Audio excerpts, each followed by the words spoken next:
qu'as-tu pensé de cette Mannschaft qui, à la fin, a encore gagné?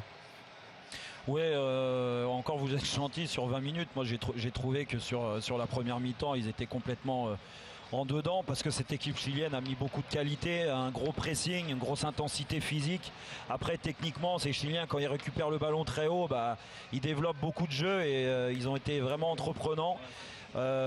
Contrariant vraiment cette équipe allemande dans ce qu'elle savait bien faire, c'est-à-dire les premières relances, essayer de trouver le milieu de terrain pour après se projeter assez vite avec Werner devant.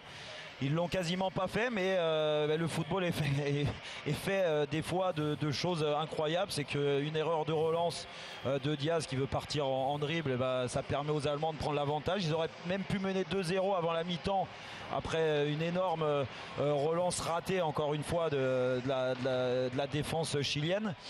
Et puis derrière, par contre, la deuxième mi-temps, ce que j'ai aimé, c'est que c'est une équipe qui est jeune, qui manque d'expérience au niveau international, mais voilà, tellement de maîtrise. Ils ont haché le jeu en deuxième mi-temps. Ça n'a pas permis aux Chiliens de remettre une belle intensité comme ils avaient fait en première mi-temps.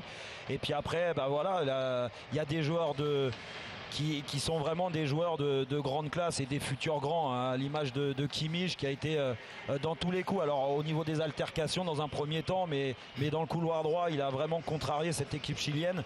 Dans le milieu de terrain, Rudy, c'est impressionnant, c'est vraiment la plaque essentielle du dispositif de Joachim Löw.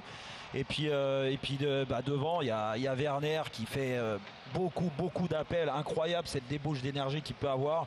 Drexler sur un côté, Stindl, l'intelligence de Stindl aussi dans le jeu. Voilà, il y a vraiment une belle génération et cette équipe allemande, elle mérite à l'arrivée de remporter cette compétition. Quelle génération, quoi.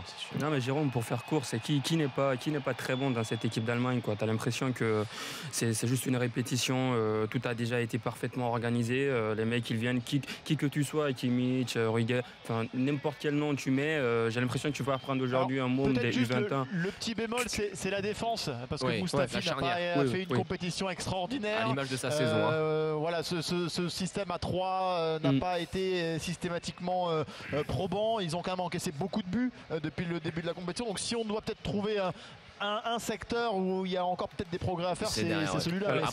Après en équipe A, c'est tellement verrouillé avec que tu vois, non, cela dit, tu peux noter un truc d'ailleurs, Jérôme, c'est que non seulement Löw a innové dans sa volonté de voir des jeunes, mais il a tactiquement essayé quelque chose aussi, et avec ces trois derrière. Il a en face avec les 1. C'est vrai qu'il a déjà tenté ça, mais c'est vrai qu'on voit aussi, Jérôme, qu'on se sert de cette Coupe des Confédérations, je parle côté allemand, pour tester des choses, quoi, pour voir autre chose.